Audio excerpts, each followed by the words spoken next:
Agradezco la invitación para presentar el siguiente tema, que es aspectos nutricionales en la enfermedad renal crónica. Vamos a dar un repaso sobre la definición de enfermedad renal y es el daño que hay donde se va a notar una disminución de la filtración renal más o menos de unos 60 mililitros por minuto y esto por un tiempo generalmente de 3 o más meses y va acompañado de un deterioro en la función de las nefronas. Esta enfermedad, como sabemos, es una enfermedad que abarca gran parte de países, es mundial, donde hay un número importante de muertes, casos de pacientes y que generalmente lo que nosotros vemos en los hospitales es solamente la puntita de todo lo que viene generándose de etapas iniciales. Entonces, aquí parte de la intención de esta plática es que nosotros estemos trabajando en una parte de la prevención, que son precisamente lo que hay debajo de toda esta situación de la enfermedad renal. Desgraciadamente, pues en unas etapas tempranas difícilmente podemos darnos cuenta de que hay alguna sintomatología. Generalmente, perdón, no hay sintomatología y por eso es que algunas personas difícilmente están cuidando esto. Si bien nos va, les checarán glucosa, de vez en cuando la presión, y no es hasta la etapa 3 donde es más común encontrar que ya hay alteraciones como anemia, algunos de ellos edema, y es cuando empiezan por ahí a buscarle a la cuestión renal. En algunos casos, desgraciadamente todavía más complicado, ya nada más es en una situación en la que van por el estadio 5, que es ya una terapia de sustitución de la función renal. Bueno, ¿qué se ha hecho al respecto? Pues se ha trabajado de manera aislada durante varios años. Sabemos que hay una historia larga detrás de lo que son las terapias sustitutivas, pero en especial con la parte de la prevención, esta se empezó como a legislar o a unirse en diferentes continentes o diferentes sociedades. Y en el año 2006 fue cuando se promulgó o se inició con lo que es el Día Mundial del Riñón. Esto con la finalidad de informar y concientizar a todo el personal de salud como a los pacientes y familiares de ellos de la importancia de tener un cuidado a favor de la función renal. Hay varias instituciones, varias fundaciones que están al tanto de todo esto. Hay algunas americanas, españolas, europeas, asiáticas. Y por parte de México también tenemos a la Fundación del Riñón y algunos colegiados que también se integran para estar haciendo actividades que pueden ayudar para la mejora de esta intención. Han habido varios temas que han tratado de darle la importancia, entre ellos la relación diabetes y riñón, presión y riñón, qué pasa con la enfermedad renal en los niños, en el adulto mayor, en las mujeres, pero las últimas esfuerzos que se han dado es sobre ya hacer una contención de esta enfermedad porque, como dije al inicio, es una situación que cada vez va creciendo más en número de personas y en el daño renal como tal.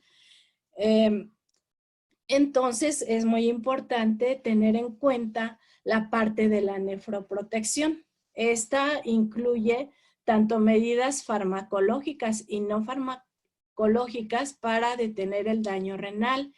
Y dentro de las farmacológicas, pues estar muy al pendiente de que las personas tomen sus medicamentos, estén con el control de los factores de daño renal, como la glucosa elevada, los niveles de colesterol y triglicéridos en sangre. También incluye herramientas precisamente como lo que es la alimentación, el ejercicio, todo lo que pueda servir para que la función renal se conserve es muy, muy importante. Entonces, en este año, precisamente el día 12 de marzo, se promulgó como Día Mundial del Riñón la intención de que haya salud renal para todos en todas partes.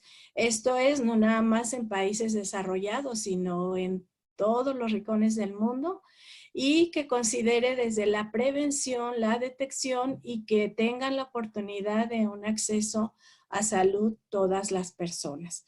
Muy ambicioso, pero muy necesario para la situación que se ha presentado y el número de casos que pues sabemos están complicados. Vamos a desglosar ahorita un poco sobre la cadena que va causando toda esta enfermedad renal. Tenemos como inicio que pues está la edad, la educación y los ingresos. Cada uno de ellos a su manera muy personal o muy especial va afectando y desencadenando otras complicaciones o que se van agregando otras más como la mala alimentación, el sobrepeso, el uso del cigarro, el alcohol y la falta de ejercicio. Entonces ya son más complicaciones que van a generar otros padecimientos que al final de cuentas son los que van a provocar la enfermedad renal. Estos padecimientos, la diabetes, la obesidad y la hipertensión son como que los más comunes, el mayor número de las cosas o de los padecimientos que van a generar la enfermedad renal. Otra forma de clasificar estos factores o estos daños es como modificables y no modificables. Hay varios aspectos que no podemos modificar porque ya son situaciones que traemos a veces desde el nacimiento, como vemos ahí, alteraciones materno-fetales. Una persona que tuvo o que fue prematura, pues, o que hubo agresiones durante la gestación que pueden pues con el tiempo ser de gran complicación, pues son cosas que no podemos modificar. La edad tampoco es inevitable, todos vamos cumpliendo más edad y esto va a ocasionar que pues la función renal obviamente ya no sea la misma. No podemos comparar la función renal de una persona de 18, 30, 50, 60 años. Hay un envejecimiento general de todo nuestro organismo y en ellos va incluido la función renal. Pues el género se dice o hay estadísticas donde se ve que esto es mayormente en los hombres. Hay razas o hay algunas predisposiciones que ya se tienen también para que sean más susceptibles a diabetes o a hipertensión y que sabemos que a la larga, pues bueno, va a generar este daño renal. Dentro de los aspectos modificables están algunos muy importantes. Los voy a separar en la siguiente imagen, que son estos, porque es precisamente donde nosotros como nutriólogos, como parte del equipo de salud, podemos ayudar, insistir y estarles informando a las personas sobre la importancia de que trabajemos en ello. La nutrición, como les decía, es parte muy importante, ya que una de las principales causas o raíces de este padecimiento es la obesidad. Al haber mayor cantidad de kilos, esto va a generar una cascada de diferentes padecimientos, entre ellos dislipidemia, hiperuricemia, proteinuria, glucosas altas y la presión arterial. El tabaquismo, aunque no es específicamente parte de la nutrición, pero bueno, es un factor que se puede modificar. Cada uno de ellos en diferentes maneras va a ir generando daño renal.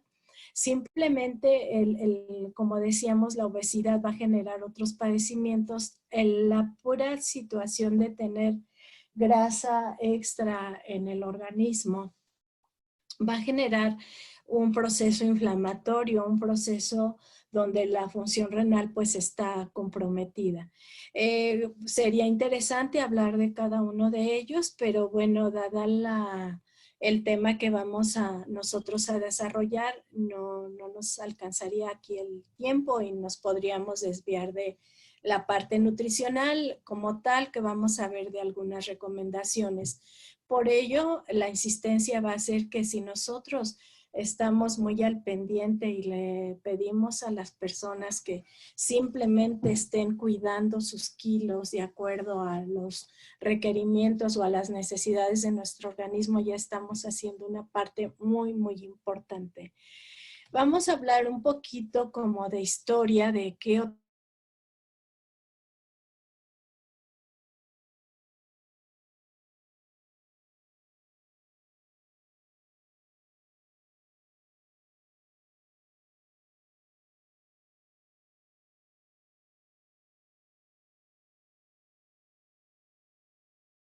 otras guías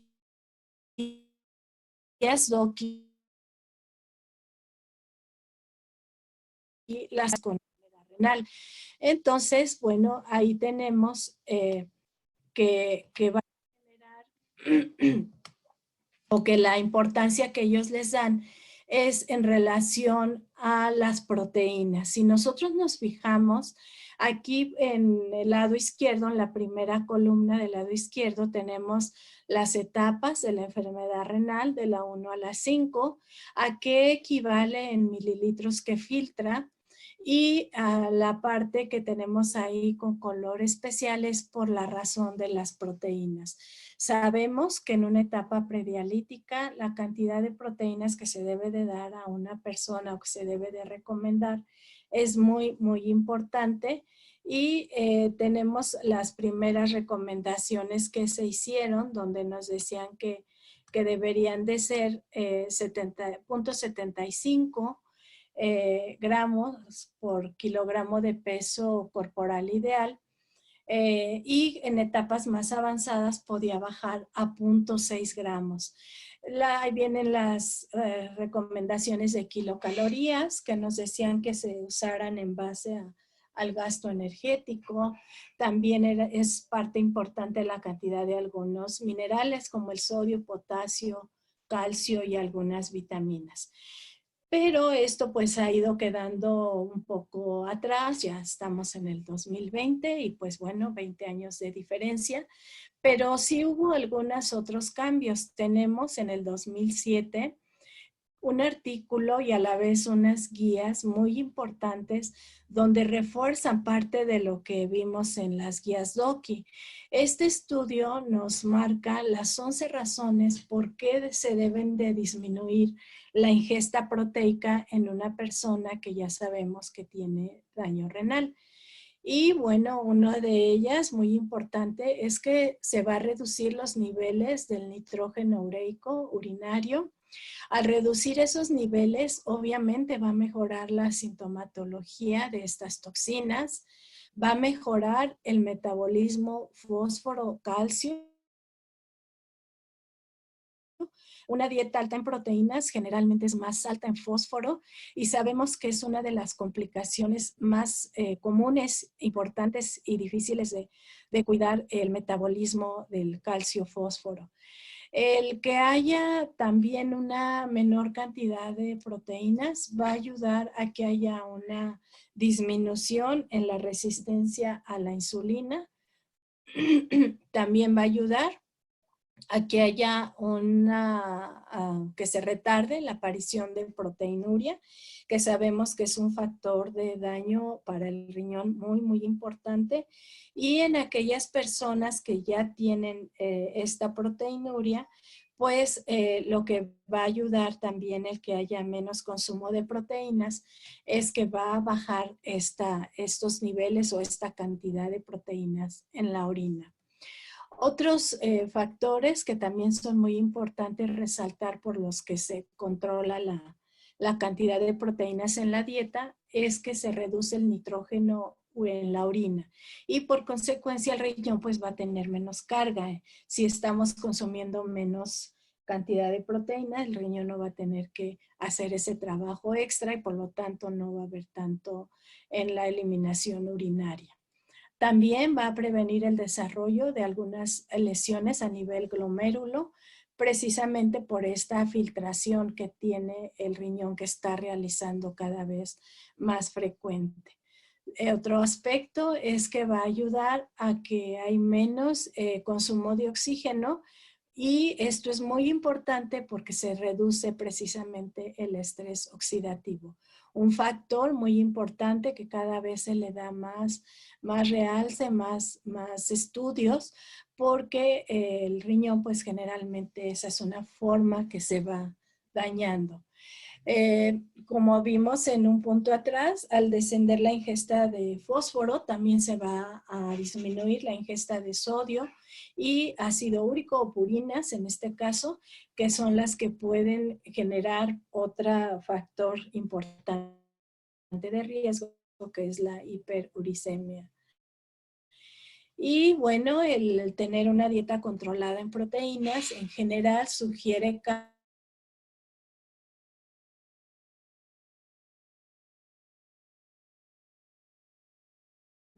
hemodinámicos que van a favorecer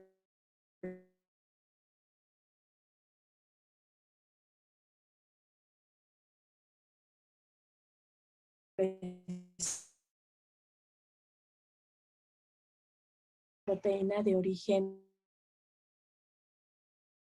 vegetal.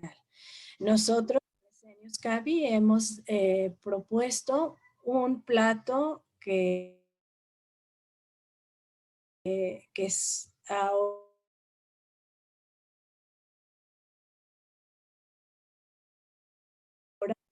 nos ayudaría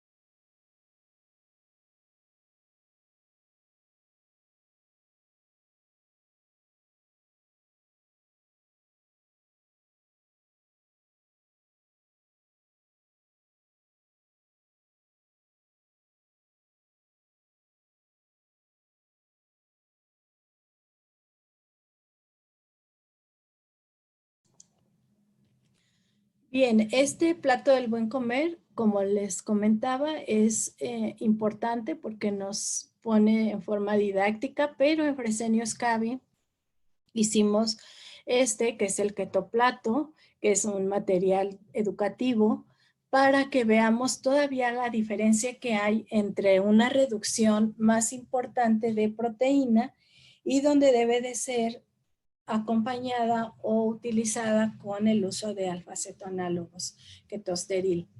Esta, bueno, es la línea del tiempo que hemos ido manejando, donde vemos que en el año 2000 teníamos las guías DOKI, 2007 ya comentamos las razones por qué hay que disminuir la cantidad de proteína, y en el 2012 se reunieron varios nefrólogos de diferentes países para llegar a un consenso precisamente de las actualidades y las recomendaciones respecto a nutrición que deben de seguir las personas que tienen enfermedad renal, y nosotros nutriólogos pues saber qué pautas son importantes para compartir y hacer nuestro plan de alimentación.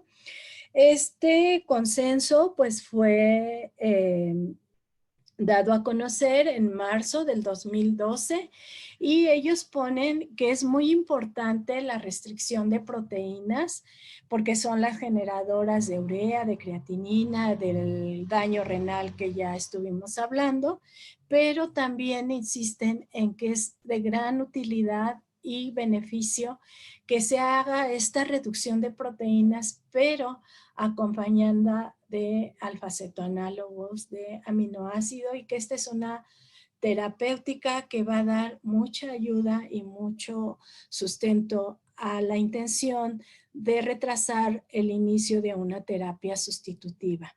En este consenso, que es muy interesante, hay varias pautas, varios parámetros, varias recomendaciones que ellos dan. Yo nada más aquí muestro una parte de ellos, tal vez no es muy visible, no es tanto la intención de escribirlo como tal, sino que ustedes vean, si tienen oportunidad de acceder a este artículo, las sugerencias que ellos dan en qué etapas de la enfermedad renal se puede utilizar y la cantidad de proteína que se da, que en términos prácticos son los que ya se han estado manejando con la diferencia del uso de alfa-cetoanálogos. ¿Por qué este uso? Pues por la cuestión y dudas que por ahí surgieron de la desnutrición, lo cual hablaremos más adelante. Tenemos un catálogo de guías maestras más reciente, en el 2013, que se dio por la Secretaría de Salud en México, donde se reunieron diferentes instituciones como el sector salud del IMSS, el ISSSTE, Sedena, y hicieron estas guías y se actualizaron en el 2016, quedando el título así: Intervención dietético-nutricional para personas con enfermedad renal crónica, en primero, segundo y tercer nivel de atención, donde sabemos que principalmente en primero y segundo nivel llegan personas donde todavía no tienen una terapia sustitutiva. Ahí hacen ellos las recomendaciones y juntaron una serie de evidencias precisamente del estudio de todas estas guías o toda la historia que tuvieron. Ellos hacen esa recomendación y en este cuadro tenemos precisamente las sugerencias que finalmente ellos nos dan, y de acuerdo a los mililitros que se están filtrando, pues aquí nos sugieren la cantidad de proteína que podemos aportar. Incluso si vemos, nos dicen que de 0.55 a 0.60 gramos de proteínas, principalmente de alto valor biológico, y en etapas donde ya la filtración es de menos de 25 mililitros, estas mismas cantidades de proteínas deben de ser suplementadas con aminoácidos esenciales y aminoácidos modificados, que ahorita vamos a ampliar esa parte. También nos recomiendan que estemos muy al pendientes de algunos minerales como el fósforo, potasio, sodio, y como una parte esencial el aporte de líquidos que se le debe de dar a estas personas. Bueno, vamos a ocupar un poquito de tiempo para hablar qué son los alfa-cetoanálogos. En este caso, bueno, la marca original, Ketosteril, y son medicamentos compuestos precisamente de análogos de aminoácidos en los cuales se les ha retirado en la industria la parte del nitrógeno para que al quedar faltante esa parte, cuando entra en nuestro organismo pueda hacer una función de reciclaje. Esto es, se unen a unas moléculas de urea que andan en exceso en el organismo y van a formar un nuevo aminoácido que va a ser útil. Todo esto con la finalidad de mejorar o mantener la función residual y el estado nutricional de los pacientes. Estos aminoácidos o estos alfa-cetoanálogos están compuestos de aminoácidos esenciales y aminoácidos que han sido modificados con algunas sales de calcio. Generalmente son recomendados en etapa 3 y 4 de la enfermedad renal. Algunos otros, incluso en etapa 5, donde por diferentes situaciones y deseos de algunos pacientes todavía no pueden o no quieren incluirse en una terapia sustitutiva, y pues ahí es donde se van a poder utilizar. Hay algunos médicos, nefrólogos, que indican incluso alfa-cetoanálogos en etapa 2 cuando la presencia de proteinuria es importante, aunque todavía haya ciertos mililitros de filtración que pudiera uno pensar que no es tan necesario todavía. Hay varias terapias nutricionales o alternativas que van a depender del contexto cultural, donde se incluyen proteínas de 0,6 gramos por kilo de peso, 0,3 gramos, 0,5, proteínas donde son solamente de origen vegetal, algunas otras que son de alimentos de origen vegetal y animal, o carnes blancas, o algunos la combinación de carnes blancas o rojas. Hay diferentes sugerencias, diferentes formas de manejo. Aquí lo más importante va a ser que nosotros estemos teniendo cuidado cuando hagamos el cálculo, valorar todo lo que implica el estado nutricional del paciente, la filtración renal que se tiene.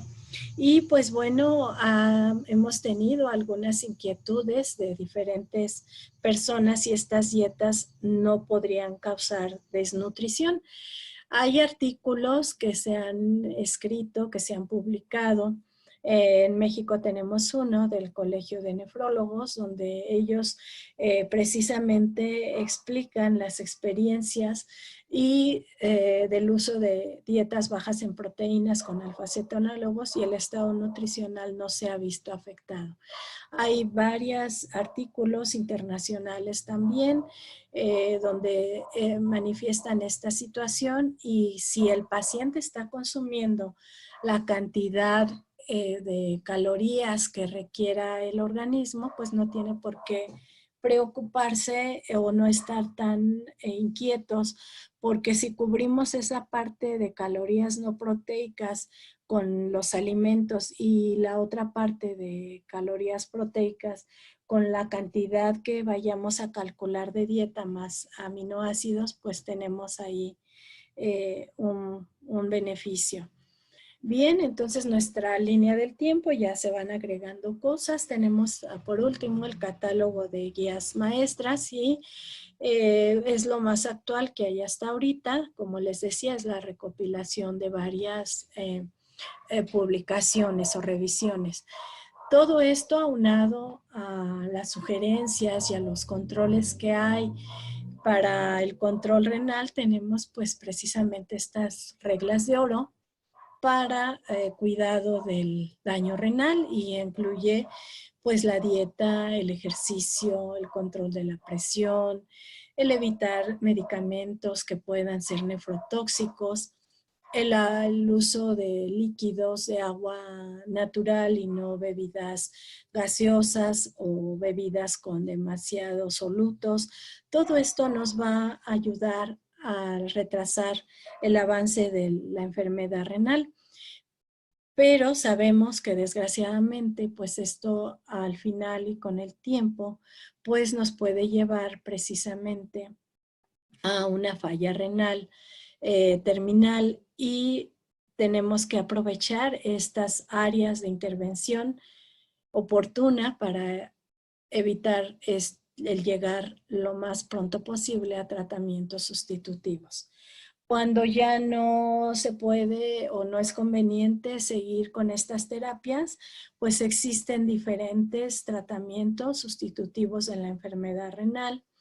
La nefrología durante mucho tiempo precisamente se enfocaba o la entendíamos como la persona en diálisis, hemodiálisis, y muy poco de trasplante, pero la parte de prevención es la que quedaba como que ocupando un poco el interés. Ahora es al revés, queremos, por eso así desarrollé el tema, una parte importante de lo que es la prevención, y bueno, claro, hay que hablar de lo que son las terapias de sustitución. En ellas tenemos que los tratamientos sustitutivos, pues se supone que ya los síntomas se van a reducir, que ya van a poder comer un poquito más las personas, pero son situaciones que no son así en todos los casos.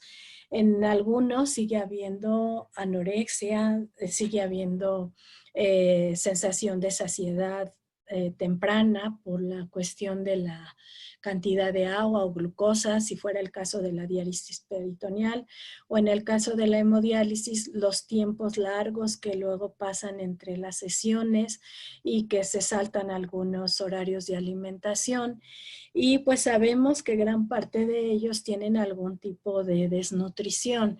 No necesariamente debemos de evaluar los kilos de una persona para saber si está bien. Sabemos que se debe de hacer una evaluación completa donde podamos, lo ideal, conocer la cantidad de masa grasa, masa muscular y líquidos que componen en términos prácticos la composición del cuerpo.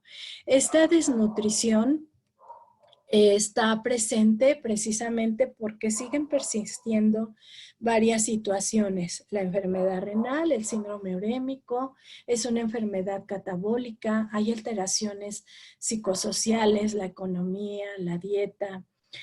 Siguen presentes algunas alteraciones como gastroparesias, secundarias a los padecimientos que ya ha venido el paciente teniendo desde inicio de su enfermedad. En las guías prácticas también tenemos un catálogo donde hacen también revisión de las recomendaciones de nutrimentos para personas con diálisis o hemodiálisis. Y aquí, a diferencia de las otras recomendaciones donde la cantidad de proteínas era muy baja, en estos casos son casi el doble, 1.2, 1.4 gramos de proteínas por kilogramo de peso, y en caso de sepsis, peritonitis o algunas situaciones especiales hasta 2 gramos por kilogramo de peso. En estos también vemos las guías y la evaluación que hicieron de las guías europeas y de las guías americanas. Y bueno, las recomendaciones finales fueron estas cantidades de proteínas, 1.2 a 1.4, 30 hasta 40 gramos de proteínas, dependiendo precisamente los requerimientos de cada paciente. ¿Por qué tantas proteínas? Pues ya decíamos que es un proceso catabólico, que ya traen una desnutrición generalmente de tiempo atrás. Pueden tener los kilos pues muy aparentemente normales, pero una disminución de masa grasa importante. Y si a eso le agregamos que tiene una cantidad de proteínas que se pierde en forma importante en la diálisis, pues tendríamos que se están perdiendo aproximadamente entre 4 y 12 gramos de proteínas en promedio, y principalmente esto es en forma de albúmina. En la hemodiálisis también hay una pérdida importante, y mayormente, como les decíamos, si hay algún proceso de infeccioso como es la peritonitis, donde vamos a ver mayormente este desgaste. En el caso de la hemodiálisis, la pérdida de aminoácidos es a 6 a 9 gramos por sesión de hemodiálisis. Entonces, bueno, la proteína es otra vez uno de los principales puntos en los cuales tenemos que tener el control. Pero los líquidos es algo de suma importancia. A medida que se va perdiendo la función, poca función de reserva que tenían los riñones, pues se va perdiendo esa capacidad de orinar. Y por lo tanto debemos de tener en cuenta la cantidad de líquidos que puede tomar una persona. Si nosotros vemos en términos prácticos las recomendaciones los aportes, perdón, de líquidos que nos dan diferentes alimentos, tenemos ahí en términos prácticos, por ejemplo, la leche, el 99% es líquido. Cuánto nos dan las carnes, las verduras, las frutas y aún las leguminosas, que en apariencia son secas, pues nos dan un 10% de su composición. Entonces, bueno, también es bien sabido que tenemos que considerar para el aporte de líquidos, tanto el agua de composición, preparación, de bebida, y todo esto es la suma que vamos a considerar para hacer nuestros aportes de líquidos, y pues desgraciadamente podremos encontrar casos en los cuales solamente se permite líquidos para medicamentos, y hay otros casos todavía más complejos en los cuales se les dice al paciente la pastilla se la va a tragar sin líquidos, y eso pues se vuelve muy, muy complicado precisamente por la cantidad de líquidos que ya el organismo no puede eliminar. Esta es una dieta clásica que luego dicen dieta de tantas calorías con 800 de líquidos. Pues no nos quedaría, yo puse como ejemplo la leche. Sabemos que no es de los alimentos que están indicados en una dieta por la cantidad de fósforo que tiene, pero bueno, fue nada más como para poner precisamente el aporte de líquidos que nos da. Pero bueno, haciendo la suma de todo esto, y tal vez si en lugar de leche le pusiera yo agua o té o no sé, alguna otra cosa, pues bueno, sería el equivalente, y solamente podríamos dar 120 mililitros al día si nuestro requerimiento fuera de 800 mililitros. Bien, entonces por eso la insistencia en estas guías de que no nada más se debe de controlar la cantidad de proteínas y calorías, sino también estar al pendiente de la cantidad de fósforo, potasio, sodio y líquidos, que generalmente en promedio, bueno, es 1 litro al día, pero recordando que ahí va el agua de bebida, composición, preparación y de oxidación de los alimentos. Y que será todo esto de forma personal, de acuerdo a los requerimientos de los pacientes. Otro de los elementos con los que se batalla mucho en los tratamientos sustitutivos es el potasio. Y pues bueno, es bien sabido que tenemos que reducir o evitar los alimentos que contengan potasio. Uno de ellos en forma importante son semillas oleaginosas, leguminosas, los cuales, dependiendo la dieta que ellos tengan, se pueden aplicar los métodos de cocción y de remojo, como es bien sabido, 3 momentos de enjuagues y ponerlo a cocer después del tercero. En el caso de los frijoles, que es algo muy deseado por los pacientes, pero siempre estar al pendiente de la cantidad de potasio que se le pueda dar en la dieta. En el caso de las frutas, las que tienen mayor cantidad de potasio, el plátano, granada china y roja, melón, tamarindo y kiwi, que generalmente están prohibidos. Hay otra cantidad de verduras y de frutas. Sabemos y por todos es conocido el semáforo de las frutas y verduras de acuerdo a la cantidad de potasio, pero no podemos ahorita generalizar porque será de acuerdo a los laboratoriales que los pacientes nos vayan mostrando cita con cita. La dieta es variable dependiendo cómo va haciendo estos resultados. Dentro de las verduras, las más altas, papa, aguacate, brócoli, champiñones, acelga, coliflor, y tanto la zanahoria como el chile poblano depende mucho la forma en cómo la vayan a tomar y la cantidad.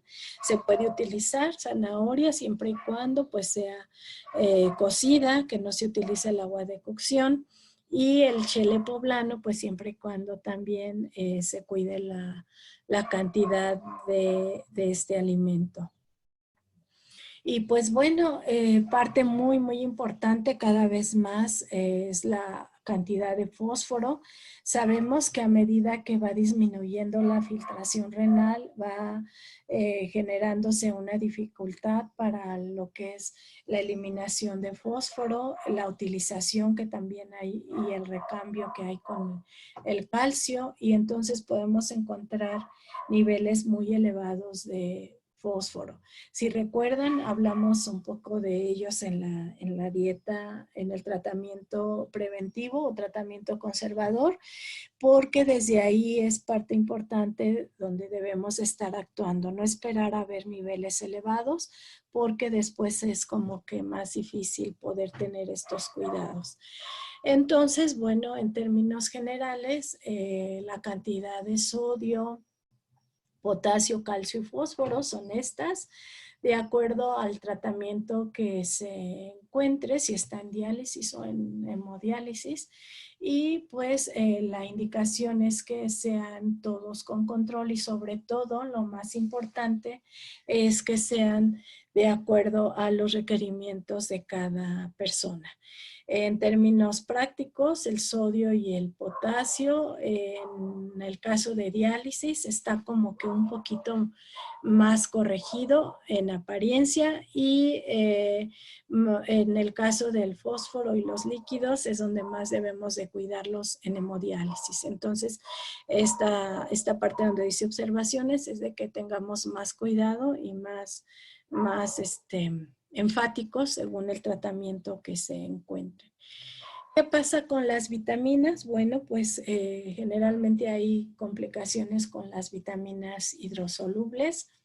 Se pierden muy fácil en los tratamientos sustitutivos y por ello se recomienda aportar cantidades mayores de complejo B, ácido fólico, vitamina C, además de la relación que tienen con el hierro, que es parte muy importante, y hay que estar observando las vitaminas liposolubles porque el riñón, pues aunque ya no funciona, también en exceso pueden producir toxicidad. Entonces hay que tener, cuando se les va a recomendar algún suplemento, de preferencia estar observando el aporte de vitaminas A, D, K y E para que no vayamos a generar estas complicaciones.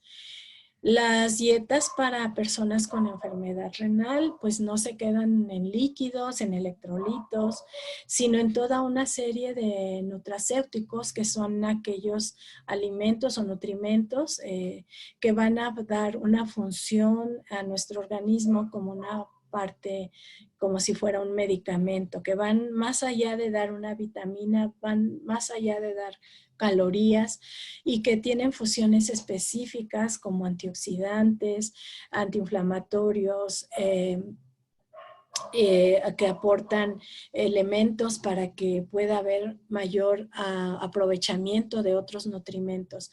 Entonces, cada vez estas dietas nosotros debemos de no perder de vista los omega 3, probióticos, prebióticos, y cada oportunidad que tengamos de darle a nuestros pacientes una dieta más íntegra de lo que ellos requieren, pues es mucho mejor.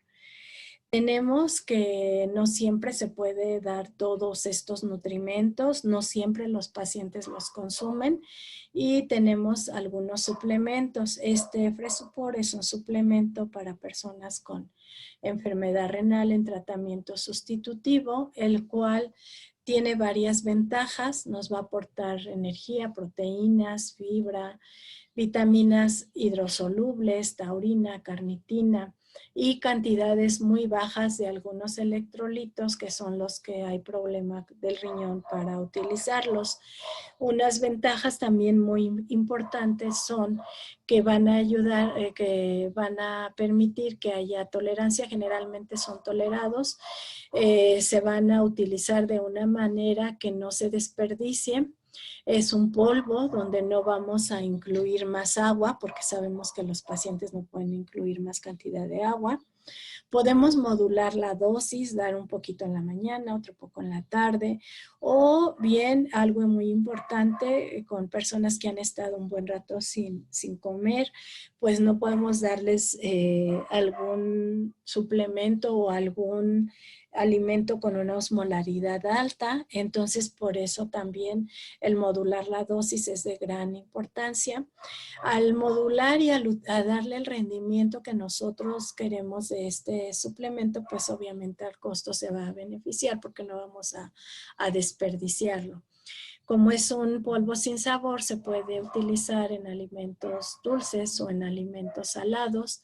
Y pues estos beneficios no nada más son para el paciente, sino también para el familiar, porque a veces dicen, ¿y cómo le hago para que coma más? Porque no quiere comer. Bueno, pues podemos darle un puré o un alimento preparado en su atole, por ejemplo, y ahí ya va suplementado con estas proteínas y electrolitos. Hay diferentes formas de poderlo integrar a la alimentación y dependiendo la ingesta de las personas, pues pudiéramos aprovechar lo que más le gusta comer y ahí que vaya con un extra de nutrimentos. Bien, ya vamos casi a terminar, nada más que no quise dejar pasar por alto este tema nuevo que hay, que es la ecodiálisis. Se refiere a la importancia de cuidar nuestro medio ambiente y hacer conciencia que la diálisis, aparte de todos los gastos que hay de hospitales, cama hospital, medicamentos, el desgaste que hemos estado viendo, también contribuyen de una manera muy, muy importante a la basura o a los desechos que generan. Si bien sabemos que hay procedimientos especiales para el tirar los residuos, tanto de líquidos, plásticos, cubrebocas, etcétera, es muy común encontrar imágenes como estas, donde en tiraderos de basura, en el carro recolector de basura, encontramos bolsas de diálisis, líneas, catéter, y muchas veces nos preocupamos por la parte precisamente nutrimental o si la dializan o no la dializan, pero ahí termina aparentemente el proceso. Pero, ¿qué hay más allá? Pues generalmente estos panoramas. Hay varios artículos que ya nos hablan de esta importancia. Se ha venido desarrollando desde el 2007 esta parte de la nefrología y sugiere una gestión del medio ambiente para precisamente el cuidado de todo esto. Y pues ya hay asociaciones dedicadas al cuidado de todo esto. Está el Sistema de Gestión del Medio Ambiente, el ISO 14001, donde nos habla que precisamente por toda esta generación de plásticos, PVC, agua que se va a mantos acuíferos, el gas, la papelería, es una situación muy, muy desgastante. Se dice que cada sesión de diálisis se puede utilizar o pueden dejar como desechos 2.5 kilos de residuos sólidos y 500 litros de agua. Esto ha de ser en la hemodiálisis principalmente. Entonces, bueno, es importante tener en cuenta todo esto. Como vemos, el artículo, les había dicho 2007, pero bueno, tenemos uno antes del 2002, donde ya había precisamente los aspectos médicos y ambientales para la disposición de las terapias de reemplazo. Y pues bueno, es hacer conciencia a la población de toda esta contaminación que se está generando. Y pues no es raro ahora con la situación que estamos viviendo de la pandemia que esto se vaya acrecentando. Ya no nada más las bolsas, sino cubrebocas, líneas, guías que se van como desechos. Y pues si nosotros recapitulamos y hacemos la insistencia de que lo ideal es prevenir el llegar a estas terapias y tener toda esta contaminación, pues hay que seguir trabajando sobre la promoción a la salud y es una parte creo que prioritaria. Bueno, la conclusión es que pues trabajemos en lo que nos están aconsejando, que es la nefroprotección y tener una salud renal para todos en todas las partes del mundo, sería lo ideal, y no descuidar este aspecto. Eso es todo. Les agradezco la atención. Espero haya sido de utilidad este tema.